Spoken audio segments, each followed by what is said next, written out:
Hai semuanya, kenalin aku Linda dan di sini aku mau sharing tips public speaking ala Linda Febriana. Pengalaman ini aku dapat dari aku biasa MC, aku biasa bawain talk show, dan juga aku biasa gibahin orang. Nggak bercanda. Maksud aku adalah aku juga ikut Meridiana Public Speaking kayak 3 video yang udah pernah aku upload sebelumnya. Dan sebenarnya tujuan dari video ini ya kalian tahu lah, aku pengen sharing ke kalian supaya pemikiran kalian itu benar tentang aku tuh nggak wansos sama Meridiana. Nggak, ini karena emang pengen sharing aja ke kalian dari pengalaman yang aku dapetin. Jadi aku buat video ini. Untuk tips yang pertama, kita harus tahu tujuan kita berbicara itu apa. Entah tujuan kita atau acara yang mau kita bawain itu tentang apa dan untuk apa gitu. Nah dari situ juga kita bakal tahu audiens kita bakal kayak gimana gitu. Dengan kita tahu audiens, kita bisa ngelontarin joke kita bisa ngasih pertanyaan ke mereka juga gitu. Jadi kita pembawaannya lebih percaya diri karena kita paham juga sama audiens. Inilah kenapa ada banyak orang yang bilang kayak, aku kalau sama teman-teman aku tuh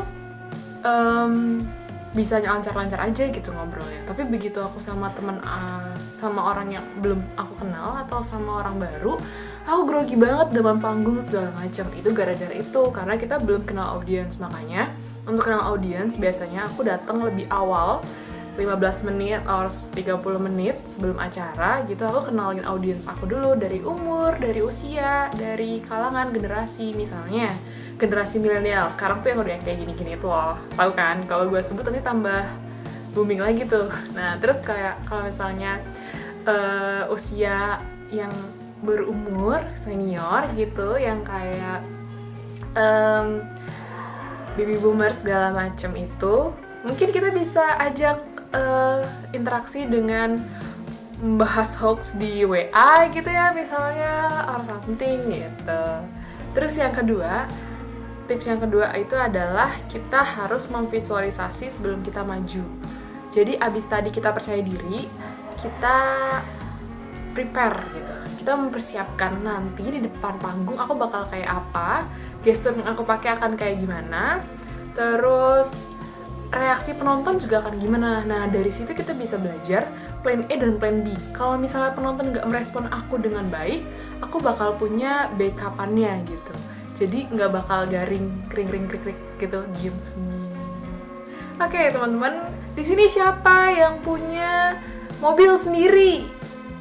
Kring, diem aja. Padahal di situ lagi ngomongin rider atau enggak pecinta traveling dengan motor gitu. Kan nggak nyambung banget gitu kan. Itulah kenapa kita perlu memvisualisasikan dulu apa yang mau kita interaksiin sama mereka, apa aja joke kita, apa aja reaksi dari audiens juga penting gitu. Terus yang ketiga, itu ada berpikir positif. Dengan kita berpikir positif dan nggak negatif, itu akan mengurangi grogi kita sendiri. Itulah kenapa penting sebelum kita maju itu, kita selalu berpikir positif. Oke, aku pasti bakal bisa, kita harus optimis, aku pasti bisa menghandle sekian ribu banyak penonton gitu. Bahkan sebelum aku biasa nerima acara MC, aku pasti nanya, kira-kira penontonnya ada berapa banyak gitu. Misalnya 100, katakan 100, aku pasti akan prepare lebih dari itu, mungkin 200, mungkin 300 orang yang bisa aku handle, biar aku udah ready dulu gitu, dengan kemungkinan banyak ataupun dikitnya gitu. Terus yang keempat itu ada practice. Jadi yang tadi habis percaya diri, kemudian kita prepare, terus positif, dan yang keempat itu adalah practice. Practice ini bisa di cermin atau juga bisa kamu rekam di kamera kalian, di handphone, rekam suara aja. Itu penting banget karena kalau pengalaman aku ikut kompetisi, biasa mereka akan ngasih durasi kita ngomong gitu kan. Nah, dari rekaman itu kita bisa ngeliat mana bertele-tele, mana yang bisa kita cut, mana yang penting, mana yang kita kecepatan atau kita harus lebih main intonasi lagi gitu, dan speed kita gitu. Dari situ akan kelihatan. Makanya penting banget untuk merekam dan latihan. Nah, tips yang terakhir itu adalah improve tone gitu ya. Tone suara kan berpengaruh dengan volume, terus ada speed, kecepatan, artikulasi A, I, U, E, O nya juga harus jelas, dan juga intonasi. Intonasi itu kenapa? Karena biar nggak datar, kayak oke, hari ini aku akan membuat video tentang public speaking, nggak ada yang mau dengerin kalian.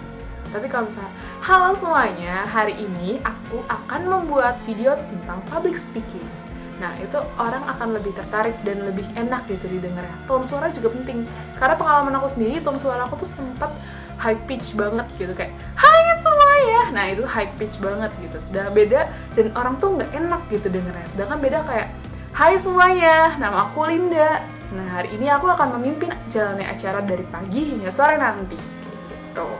Itu adalah beberapa contohnya. Jadi kalau misalnya aku rangkum tips public speaking ala Linda Febriana, itu ada 5P. Percaya diri, prepare, positif, kemudian practice, dan yang pasti kamu bakal ready untuk public speaking. Itu aja tips dari aku.